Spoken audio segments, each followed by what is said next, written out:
important story here. Michael Moore asked him to help tell the story of being a Muslim in America, claiming they were being persecuted because they couldn't build a mosque in Tennessee. But once he dug into the details, the entire story changed. Joining us now, documentary filmmaker Eric Allen Bell. Thank you for joining us, sir. I followed this extensively, this Murfreesboro, Tennessee mosque. It's a big mosque. Tell us how it went down. Originally, they got approval to build it. They started to build it. Then what happened? Well, the approval was to build a 53,000 square foot mega mosque in a town of 100,000 people with 200 to 300 Muslims, only 45 of which are paying members. So we're talking about a multi-million-dollar project. There was backlash in the community against it, and I thought this would make a great documentary. I also went into it with a bias that this is really just about civil rights and religious freedom, and had pursued that, had shot 300 hours of footage taking that point of view. And then let me get this straight. There was the Michael Moore group, a couple of liberal-leaning groups that funded your project. Is that right? No, I keep hearing that Michael Moore funded my project. Michael Moore did not fund the project. He was very supportive. I wrote for michaelmoore.com. The funders of the project, I signed a non-disclosure agreement, and I can't disclose, but it was not Michael Moore. Okay, so now you're into this filming. You're leaning towards the original thought that the Muslim groups or the builders of the mosque were being persecuted. But what happened? What changed your mind? You know, I think there's a perceptive disability that a lot of liberals have, which is when I say Islam, you hear Muslim. So I kept thinking that the opposition to Islam was an opposition to the Muslims. And seeing the Muslim community as victims, my inclination was to stick up for them. So it wasn't until I started to do some serious research about Islam that I realized what was actually happening here, and that I had gotten this whole thing completely wrong. And what is actually happening? I only have a couple of seconds. Tell me what you found. I found that there's a man who raped a 9-year-old girl, who owned slaves, who killed his critics, who beheaded a tribe full of Jews named Muhammad, who's the highest moral example in Islam for 1.6 billion people, and that this is a radical, savage religion. The people aren't all radical, thank God, but the religion is the worst, most deadliest idea in the history of the world, and we need to make sure that we keep a close eye on it in this country. All right, we're going to have to leave it there. Very interesting topic. Love to have you back and maybe expand on it a little bit more. The treatment of the left after you got this stuff done. Thank you very much for joining us. Sure thing. All right.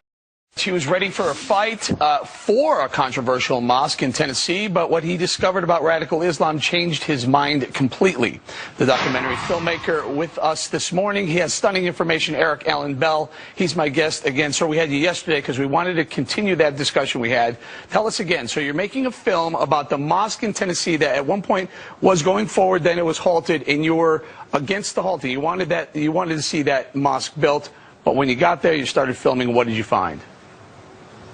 Well, I wrongly thought that the opposition to the mosque was about evangelicals wanting to maintain the home court advantage and just not wanting another religion to have such a big facility in their town. And I had shot 300 hours of footage with that point of view, that this is really about religious freedom. After I had time to spend in the editing room and see what I got, I started to read a book by Robert Spencer called The Truth About Muhammad. And I thought, there's just no way this can be true, because if this was true, everybody would know it. There's no way Islam is this radical. So I did my own fact-checking, and sure enough, there is no such thing as radical Islam. It doesn't exist. Islam is radical. Muslims, fortunately, in America, mostly not radical, but Islam is radical to the core. So I realized I'd made a mistake and tried to correct that by writing a blog for Daily Kos. I'd written 109 articles for Daily Kos. It's a liberal blog. They get about 1 million visitors a day. And I wrote something just explaining to people some things they probably don't know about Islam, specifically its stance on women, gay rights, freedom of speech, freedom of religion, death for apostasy, death for being homosexual. And I was told I was right-wing and an Islamophobe for pointing these things out. All right, so we'll get to that liberal response. But first I want to talk to you about the mosque. Now, you pointed out that it's a substantial mosque. Did the community of Murfreesboro, Tennessee, need a mosque that size? Well, you know, you got 100,000 people in the community of Murfreesboro, Tennessee.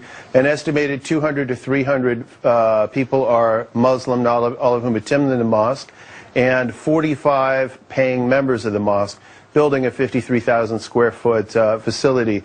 Do they need something that big? I would say, in my opinion, they're anticipating an influx of refugees. They have long-term plans. Do they presently need it for the size of their current membership? Clearly, no. Do you know where the money came from? Did you find out in your investigation and filming? You know, that's the million-dollar question. We don't know. I have found a link between Abdul Kati, the vice president of the treasurer and vice president of the Islamic Center, between the North American Islamic Trust, which is a Muslim Brotherhood front group. But as far as following the money, smoking gun in that regard. And now, lastly, the liberal media, since you've changed your opinion on that mosque, they're treating you how? Well, they don't return my calls. I mean, you know, they loved me when I was saying that this was a civil rights issue.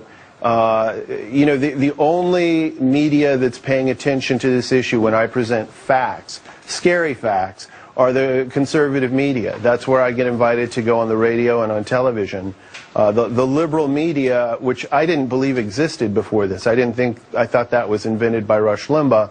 There is a liberal media, and they do have a bias. They're not interested in this story. You know, I spent an hour doing a pre-interview with National Public Radio, and I presented a lot of alarming evidence to them, and they didn't do anything with it. Why is that? Why did they turn their eye, as you point out, to the facts? Who knows, really? I think it's hard to admit when you're wrong. Who knows where they're getting their funding? And I think, like we had talked about yesterday, there's a perceptive disability that a lot of liberals have. When I say Islam, they hear Muslim. So if I say I'm against Islam, what they heard is I'm against Muslims, which sounds like hate speech. And the last thing NPR wants to do is engage in what they perceive to be hate speech. All right, I'm going to leave it there. Eric Allen Bell, thank you very much for joining us. Thank you. All right, he was ready for a fight for a controversial mosque in Tennessee, but what he discovered about radical Islam changed his mind completely. Joining us now, former documentary filmmaker Eric Allen Bell. Good to have you back, sir. So we've gone through the Tennessee mosque. We've gone through the liberal treatment of you since you're switched to against the mosque. Talk to me a little bit about the Muslim Brotherhood. How prevalent is the Muslim Brotherhood in that mosque and throughout America?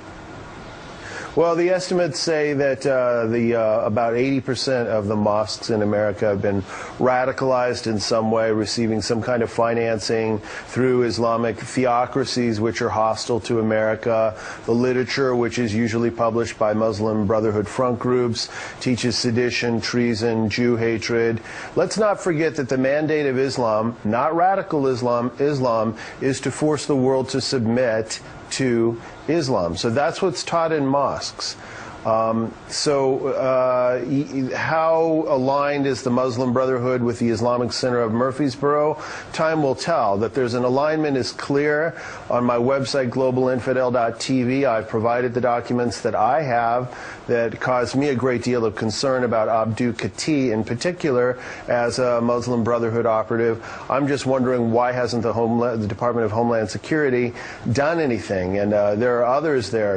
Mossad Rawash, a member of the board of the Islamic Center of Murfreesboro, is uploading photos of known Islamic terrorists to his MySpace page, sharing them with his Islamic friends throughout the world, and nothing has been done, and the media couldn't be less interested. Mr. Bell, there are some that would say that there's a Sharia creeping into American society, and may or may not be through the mosques. Do you see that?